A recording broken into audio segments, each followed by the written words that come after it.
Howdy folks, Rudrose here, and today I will be showing a deck that I was trying out throughout rotation, and this is a deck that is legal for rotation. I don't know why it's saying Infinity up there. That's Dreamborn for you, but you can see by set type that everything in here is Shimmering Skies Onward. So this is a deck that I absolutely loved when, I guess it really first came into its own when Mushu came out, right? So that was set 7. So it's about 2 sets ago now. And I actually think it's even stronger now than it used to be, because of essentially how bad everything got with rotation, with lack of removal and everything else. So with so much removal gone in the game, specifically with no Be Prepared, I actually think this deck is even stronger than it was, because you can go wide with all these characters and then not get punished by Be Prepared, which overall I think is bad for the game, but that's another topic for another time. Now, is this deck competitively viable yet? Well, if you've been watching any of the competitive tournament results, you'll know that the big four are Blurple, Amber Steel Aggro, Purple Steel, as well as Green Blue. No one's been running this deck. Why? Well, it still just has a few flaws. I don't know if I could recommend taking this to a set championship, even though it still feels better than it has. And when it pops off, it feels so good. And it's one of the most satisfying decks I've ever played. I love the play style of this deck. It's so enjoyable. But what is it suffering from? I think it's still just too reliant on a couple things. One is card draw. It still has very limited card draw, even though we have some methods in here, such as Medallion Waits, the Queen, etc. Two, it still needs its characters to stay on the board. And in some of the matches I'm going to show you, it does really well against aggro. It beats up on it well. But on a deck like Purple Steel, where they can just remove your bodies, something like Strength or Raging Fire, I just can't keep the characters around to have the other stuff actually matter. So, in spite of all that, it's still very fun, and maybe there's a way to make it competitive enough for a set championship if you're in the right area, if no one else is playing anything super competitive. Nonetheless, let's take a look at it. So, Red Steel is all about challenging, right? And it's essentially based around this Mushu, who is still a very good card. He does wonders for the color, and this is part of the reason it feels weak at times, that if you don't see this Mushu, or you don't see this Queen of Hearts, if you don't see some of these key cards that make the deck work, it just kind of falls apart. And Mushu is important not only for the lore gain, which is huge, because you don't really have time to quest in this deck. You're going to be constantly answering what your opponents are doing. And you can see all the reckless characters we have. Like, we don't have a lot of 2 lore questers, so we're getting most of our lore through challenging down our opponent. But the resist is highly important as well.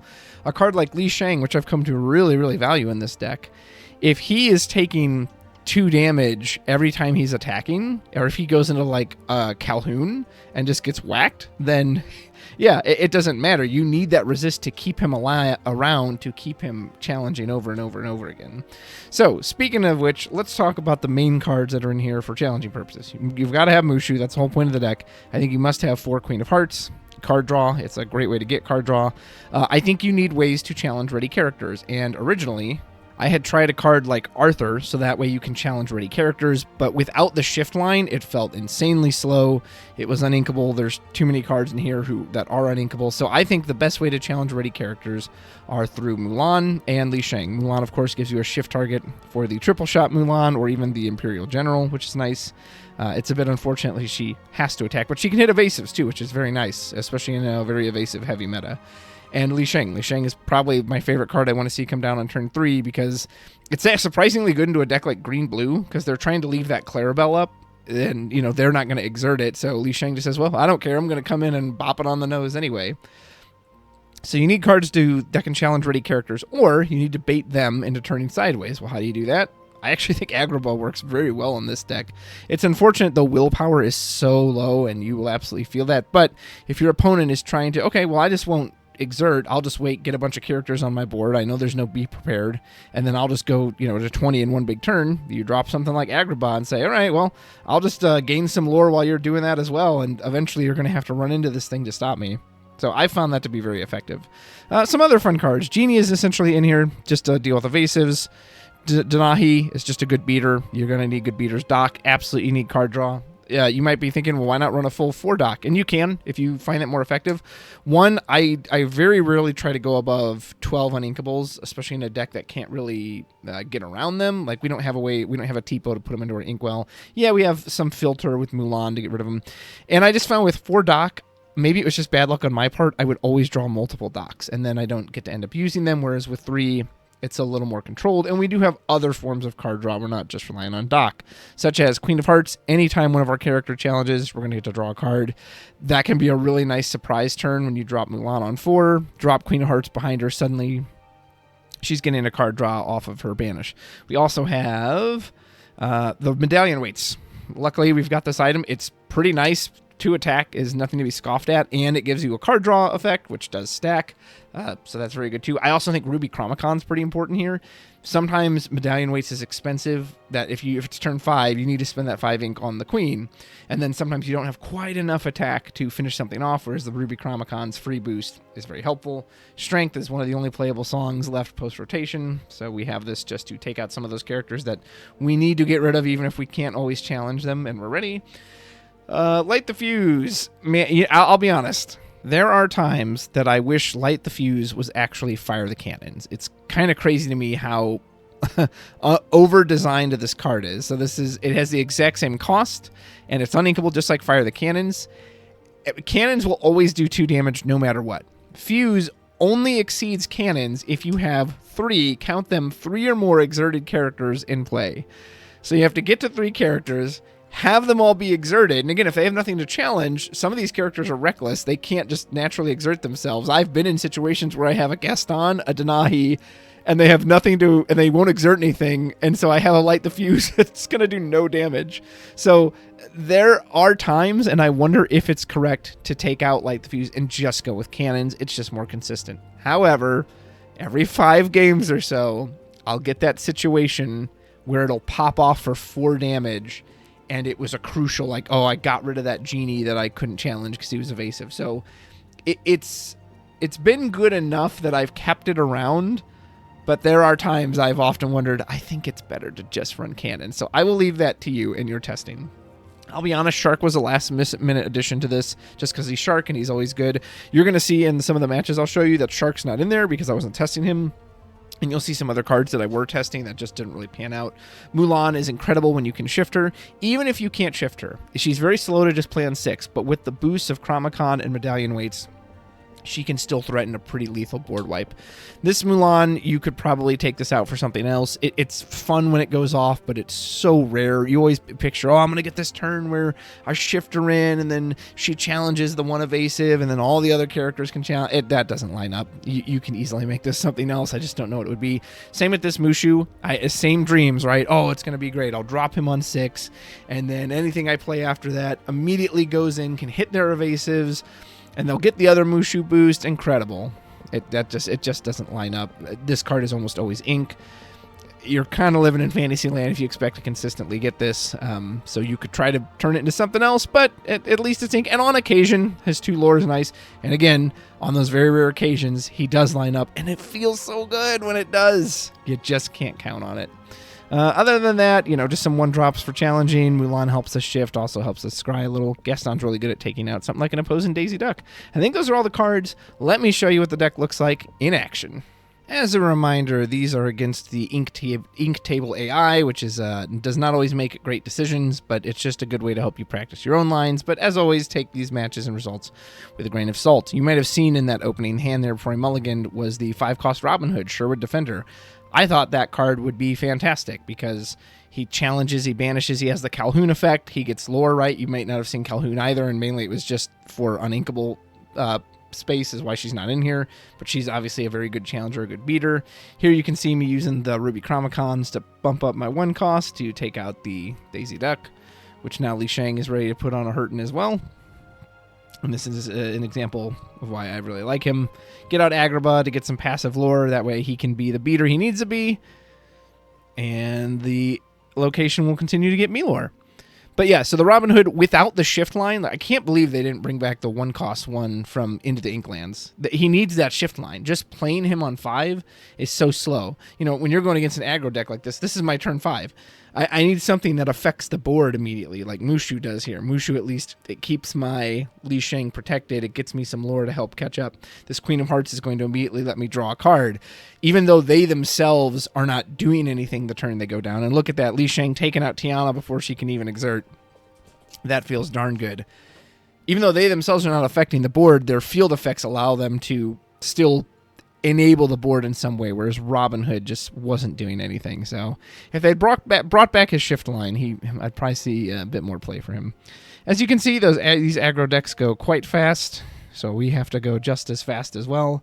Unfortunately, they took off my Li Shang, but with the help of Chromicons, Mushu can just take out something like Seven Dwarfs Mine immediately. When you can keep the queens around, when you keep the bodies, you won't actually lack for card draw. Every single challenge is going to get you one. Opponent tries to rush ahead of us, but we actually can take it on board just through the challenging, because every challenge is going to get us those 2 lore by vanishing, and another one, and we're going to swipe it away from the computer. Look how many cards we had in hand there. What you're looking for on your curve out is a pretty normal curve. I wouldn't say you're looking for any particular card, a 1 cost, a 2 cost. The 1 cost doesn't even have to be a body. I wouldn't go all in on the Mulan shift line. It's very telegraphed. Most people will know it's coming, and if they're good players, they'll try to avoid it. Someone like Gaston is really good early, especially if you know you're going against aggro. Maybe not so much against more of a control-y deck, but here I almost always value Li Shang. I hate to say you look for him in your opening. You might want to, because he's what you want to play on turn 3.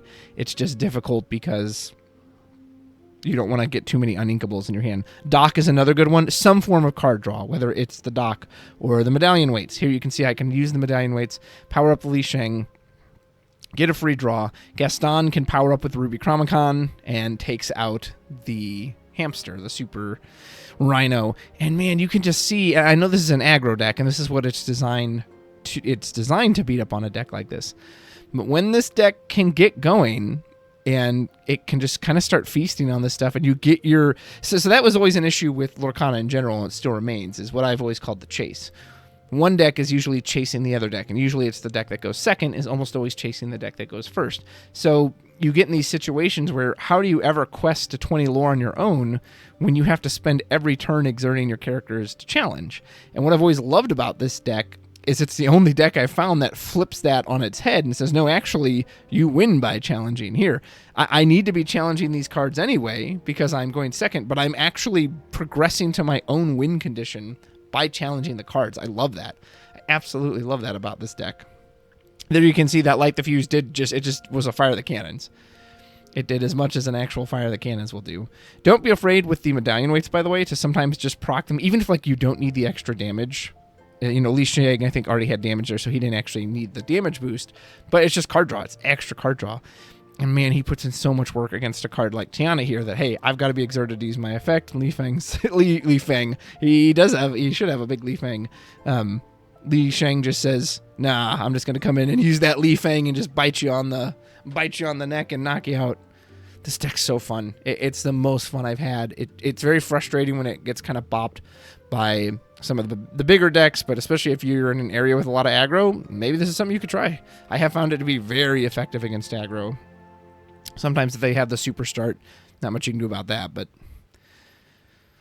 All right. What do we got here? Doc. Yeah, just so many uninkables. I don't really understand why the Mulan 4-cost and the Li Shang are uninkable, but that's, again, something I'll kind of go into in another video. All right, so here's Purple Steel. And this matchup, I knew I was in for a rough time when I was struggling to defeat the computer with this matchup. The computer. And usually the computer is just, they're there and you just beat them up. No, not here. Not here at all. I probably shouldn't have sent that Mulan in. Although maybe I was just like, I just want to slow them down. I just want them to... Yeah, I wonder if I should have put Denahi out there instead because he's got the resist, but... So, and then like that, so it wouldn't have mattered, right? Even with the resist to... Or no, he might have actually lived through that. Maybe I was going for the Mulan shift line. That's what I was trying to do. But again, if they then bop it, okay, well, they're waiting your whole shift line. So now I play a queen completely by herself. If he has another Strength of a Raging Fire, which he doesn't, but he's already up to 12 lore, and I have one character on board. So when your characters are getting answered and removed, I mean, what am I going to do here? Trade with this genie? Luckily the resist will keep me in it, but I took off one character.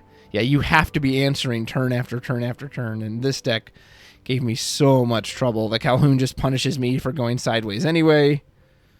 Which, by the way, if you can find space for Calhoun in here, absolutely you can do it, because I think she's quite good. I've never felt like she's quite as necessary here, and I always worry about the uninkable count. I can trade up into something like a Tinkerbell, but what does it matter when... Yeah, now I just have to answer every character. And because strength is our only... Strength and, what's it called, like the fuse, are both based on the amount of characters we have. So if we can't keep characters on board, our spot removal is just highly suspect. So you can see we got run over there. We'll try it again, see if we can't get a better start this time. Don't love that opening. Do have Denahi and Li Sheng. Almost always going to value the Li Sheng. Oh, actually, I get rid of it that time. I say, well, let's try the Denahi. Maybe this time I thought, okay, I need to value the resist more. I'm okay if Hook wants to trade into Mulan, since they will freely trade there. Here I could actually use Fire the Cannon, or not Fire the Cannons. Light the fuse. Yeah, it looks like I do decide to do that. So it is worth 2, which again, it was Fire the Cannons, right? It accomplished the same thing. And now I might establish the... Or maybe I'll probably use the medallion to try to get extra card draw. Gaston's also nice at dealing with the illusions, but what is also great is Light the Fuse. For 1 cost, keep in mind, it doesn't even need to do damage. The way the Vanish keyword works, it's targeted by an action, so just through that alone, it'll get rid of it. However, again, that's no different than Fire the Cannons. Fire the Cannons will also get rid of any illusion that you pointed at. Okay, we can finally shift. Thank goodness, and there's a target, and I actually get to pop off and shoot everyone. It has to be one of the best highs in the game to use the Mulan Shift Triple Shot Archer. It's so rare, but gosh darn it if it isn't fun. There I send my Reckless Mulan in. Okay, so here now we have an evasive, but I've also got my own evasive. And what's nice is I can support her with Mushu next turn to make sure she doesn't take any damage in return. Also going to take out my Gaston, but yeah, with the Mushu protection, now she doesn't take any damage, which means I'm free to just go in every turn. And our Shift Mulan is actually getting us some extra lore. Makes Genie evasive for some reason with the Magic Feather. I mean, it wouldn't have mattered anyway because I have the Mulan, but... It also makes no sense to put it on the Genie. And I actually get ahead of my opponent. So they had kind of a weird game that time. It's not impossible, but it definitely feels very difficult. Double Mushu means a single attack. And hey, look at that. We gain 2 lore and we win the game. 4 lore. Let's go. We do have a dock. You can always keep a dock early if you really are trying to get card draw. I don't want to ever just drop a dock on 2, though. I think this is a good example of where just Robin Hood feels like he doesn't do anything. Computer foolishly quests with Rafiki, which means Mulan can go into punish. Computer going... I think this is technically a Blurple deck, although you wouldn't know it. You'd think it was just like aggro. The way these cards are showing up. And there's a Mim, which is good for challenging, but not great for a whole lot else. Only card I can play is Denahi. I just go ahead and ink Robin Hood. I can pretty freely take this board out. Yeah, this is a weird start for a Blurple deck. No ramp, just a bunch of characters. That's not what you want. Now I have 3 reckless characters, so I can't. Now, nice thing is unfortunately I have to ink a Mushu, but at least this way I can protect the Mulan from the return damage of the Genie. But yeah, here's one of those moments. Oh, and I get punished though. The Bell removal. Oh, as a reminder, if you didn't know this, for some reason, moving damage counters with Bell is not the same as dealing damage, so it doesn't actually get affected by resist. So if Bell moves 3 damage onto Denahi, he will take that full 3 damage. The resist doesn't apply to it. I don't really understand why that is the case. I don't personally think that should be the case. As you can see, we can draw a ton of cards off the Queen here. But that is the way it works, so just be aware of that. Moving damage counters gets around resist. Hades, but you'd think we were the Blurple player with as many cards as we have in hand.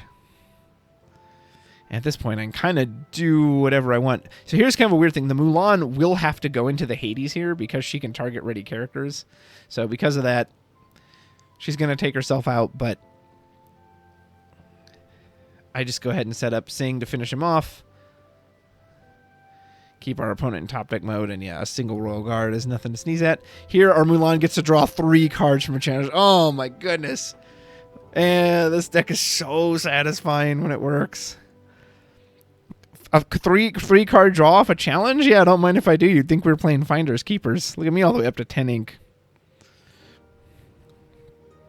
And here, maybe I'll get to show the Mushu. I'm already so far ahead, it doesn't really matter, but if they play anything, he is so nice with a card like Li Shang or the Mulan. Okay, you drop that. I'm going to drop a card that can attack the turn it comes in, and I don't have the other Mushu buff.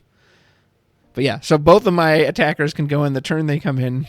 Boom, knockout, draw even more cards as if I needed it, and we go to 20. Man, do I love the way this list plays. I genuinely think it's fun. It's one of those lists I just have a great time with in Lorcana. But is it there competitively? No, I just don't think it is. I think it's got too many weaknesses. It's maybe a little too one note. You know, it just wants to do one thing really well. And when you have those games, you don't see your characters who can challenge ready characters. You don't get your card draw off the Queen. You don't get your lore off the Mushu. It just falls so far behind. If you have advice, because I know the idea of this list has been around for a while, if you know some secret to it that I'm unaware of that makes it better, maybe you need to go all in on the Half Shark, get Pirate's Life in here and do that. Well, here's the thing, though, too. But when you're doing that, are you even making a challenger list at that point? And that was kind of the point of this. I wanted to make a challenger list. I wanted to make a list that uses the Li Shang and the Mulan and the Mushu and these dual inks. Because if you're winning through Maui, Half Shark, and Pirate's Life, I don't think you're a challenger list at that point. You're just, you're a red-blue list from the last 3 sets. Or you're a Ruby Amethyst evasive list that utilize Shark. So, yes, you can go into that. And to be fair, maybe it would make it more effective. And so if you can do that and find success with it, by all means. But I guess that's why I stayed away from it, is because it didn't even feel like the same list. Okay, well, now I'm just doing all the Half Shark stuff. Anyway, that's it. The link for this list will be in the description below the video. Feel free to check it out. I appreciate you watching so much. Don't forget to like and subscribe if you haven't already. And until next time, take care.